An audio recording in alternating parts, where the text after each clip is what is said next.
আসসালামু আলাইকুম। আলহামদুলিল্লাহ, কোনো কাজই কিন্তু ছোটো না, যে কোনো কাজই আপনি করেন ওটাই কিন্তু আপনার জন্য অনেক বড়। তো আজকে কি করলাম, পাখির ডিম তোলা শুরু করে দিলাম, কারণ আজকে ডিমগুলো বিক্রি কইরা পাখির জন্য খাবার আনতে হবে। আলহামদুলিল্লাহ, তো ডিম নিয়ে কিন্তু আমি এখন বাজারের দিকে রওনা দিছি। সাথে আছে আমার বড় ভাই কামরুজ ভাই, উনি কিন্তু একজন বড় কামারি, আর ওনার থেকে আমি হইলাম একজন ছোটো কামারি, আমি ওনার মতো হইতে পারি নাই। তো আমার চেষ্টা আছে, আপনি দোয়া করেন আমার জন্য যাতে আমার স্বপ্নগুলা পূর্ণ হয়। ফাঁকে দিয়ে দেখতেছি বড় ভাই মাছ ধরে নিয়ে আসছে, তারপরে কি করলাম, চলে যেতেছি কিশোরগঞ্জ। আমি কিন্তু অনেকটাই অসুস্থ, আমি আগের মতো কন্টেন্ট তৈরি করতে পারতেছি না। তো অনেকেই বলতে পারে, ভাই আপনাকে তো দেখতেছি সুস্থ, তাহলে আপনি অসুস্থ হলেন কিভাবে?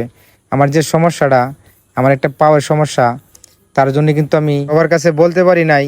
তো আমি ডাক্তার দেখায় কিন্তু চলে আসলাম বাড়িতে। আবারও যাইতেছি হাওড়ে, কারণ আমরা তো কৃষক, ফাঁকে ফাঁকে কাজ করি। তো আমি যাইতেছি এখন বর্তমানে আমাদের বিলের উদ্দেশ্যে, যে বিল থেকে প্রতিদিন আমরা মাছ ধরি। একটা বিল শুকানো হয়েছে, তো আর এই বিলে শুকানোর জন্য চেষ্টা করতেছে। আজকে নাকি ভাই জাল টান দিবে, তার জন্য আমি যাইতেছি বড় বড় মাছ দেখবো, মাছ ধরবো। তো মাছ ধরার নেশাটা আমার ছোটকালতে অনেক বেশি, তার জন্যই কিন্তু বিল শুকাইলে সর্বপ্রথম আমি আগে যাই। তো অবশেষে আমি চলে আসলাম আমাদের বিলের পারে।